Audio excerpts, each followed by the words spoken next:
இந்த செய்தியை உங்களுக்கு வழங்குவது டைனமிக். 34 ஆண்டு கால சிறந்த டைனமிக் 7ஆம் உணர்வு விழித்தெழுதல் விழிப்புணர்வு உளமன உணர்வியல் அனுபவ பயிற்சிக்கு டைனமிக்.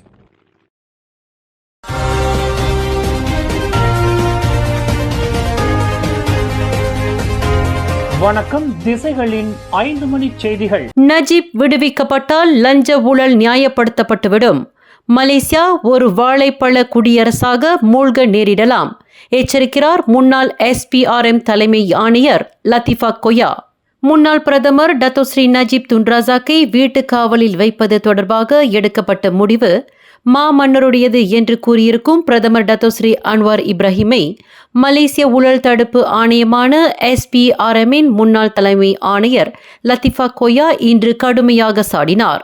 இந்த முடிவில் அமைச்சரவை மற்றும் சட்டத்துறை தலைவர் உட்பட டத்தோஸ்ரீ அன்வார் தலைமையிலான அரசாங்கத்திற்கும் பொறுப்பு இருக்கிறது என்று லத்திஃபா கொய்யா குறிப்பிட்டார்.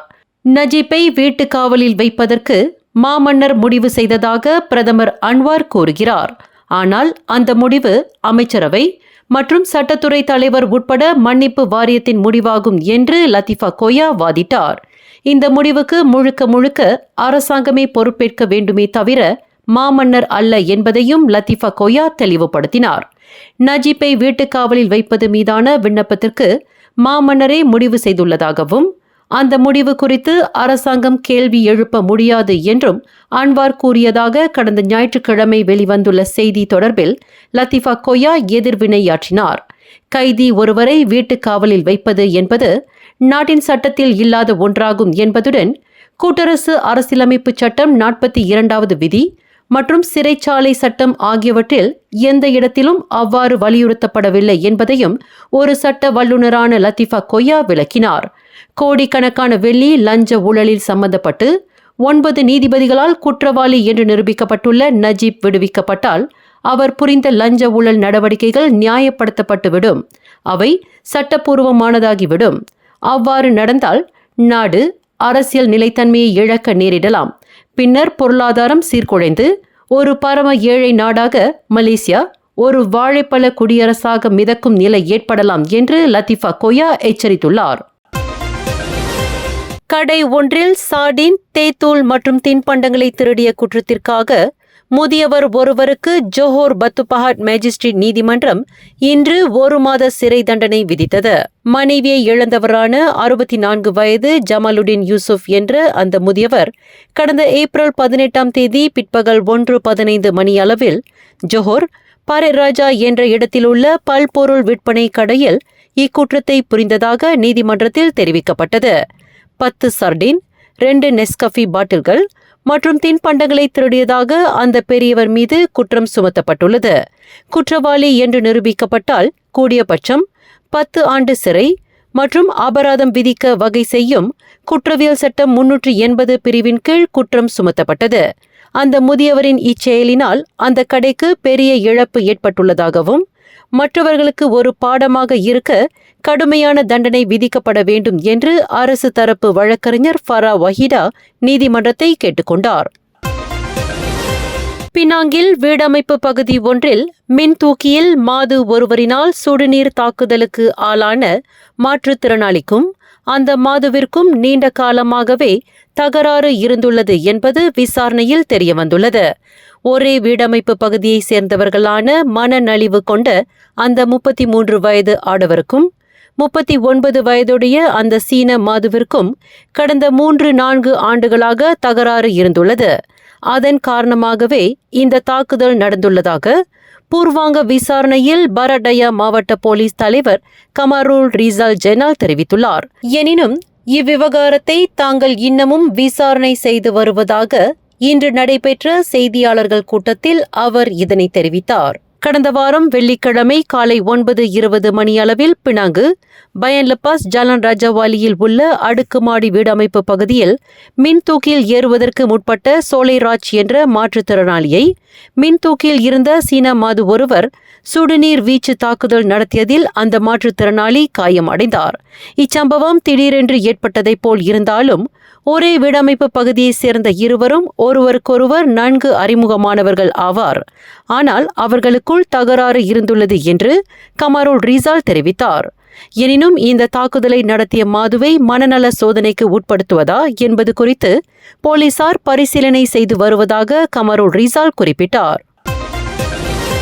கம்மமானில் உள்ள ஓர் ஆரம்ப பள்ளியின் சிற்றுண்டி சாலையில் சக பெண் பணியாளரை தாக்கிய சம்பவம் தொடர்பில் சம்பந்தப்பட்ட ஆசிரியர் ஒருவர் 3 நாட்களுக்கு தடுப்பு காவலில் வைக்கப்பட்டுள்ளார். குற்றஞ்சாட்டப்பட்டிருக்கும் 49 வயது அந்த ஆண் ஆசிரியரை இன்று தொடங்கி வருகின்ற புதன்கிழமை வரையில் ரிமாண்டில் வைப்பதற்கு மேஜிஸ்ட்ரேட் ஷரீஃபா அமீர்டா ஷாஷா அமீர் ஷரீஃபுடின் உத்தரவிட்டுள்ளார்.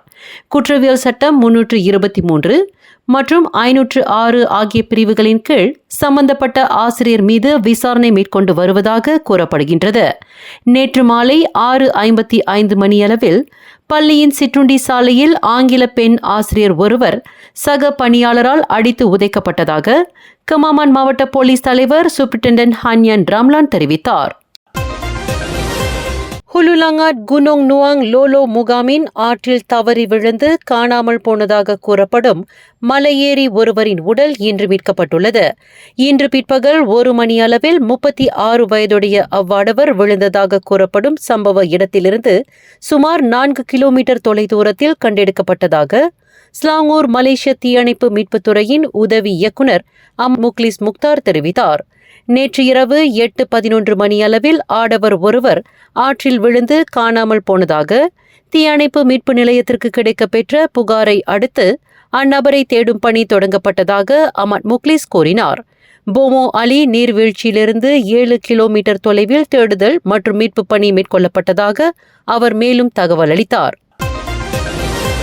கில்லான் கொத்தக்கமுனிங்கில் உள்ள ஒரு தொழிற்சாலையில் நைட்ரோஜன் வாயு வெடித்ததில் தொழிற்சாலை ஊழியர் ஒருவர் ஆபத்தான நிலையில் இருப்பதுடன் மேலும் 2 படுகாயங்களுக்கு ஆளாகியுள்ளனர்.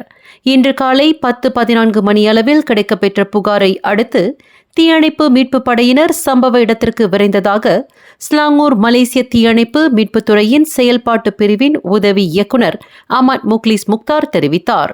பாதிக்கப்பட்ட 3 உள்ளூர் பணியாளர்கள் அழுத்த சோதனையில் ஈடுபட்டிருந்த போது நைட்ரஜன் வாயு வெடித்திருப்பது சம்பவ இடத்தில் கண்டறியப்பட்டதாக முக்லிஸ் தகவல் அளித்தார்.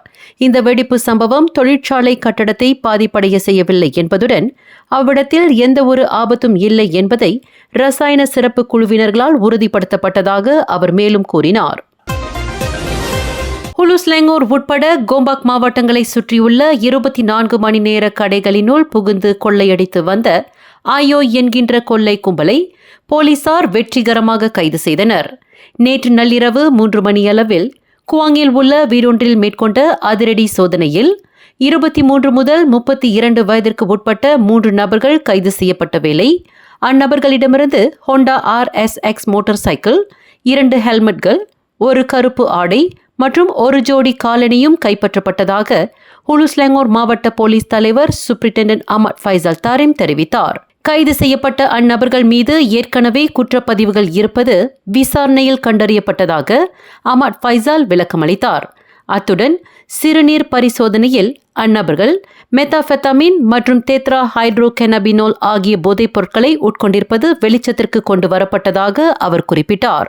சந்தேகிக்கும் அந்நபர்கள் கைது செய்யப்பட்டதன் மூலம் குறிப்பிடப்பட்டுள்ள மாவட்டங்களில் 9 கொள்ளை வழக்குகள் போலீசார் முறியடித்திருப்பதாக தெரியப்படுகிறது. கைது செய்யப்பட்ட அந்நபர்கள் நேற்று தொடங்கி வருகின்ற வெள்ளிக்கிழமை வரையில் 6 நாட்களுக்கு தடுப்பு காவலில் வைக்கப்பட்டிருப்பதாக ஃபைசால் கூறினார்.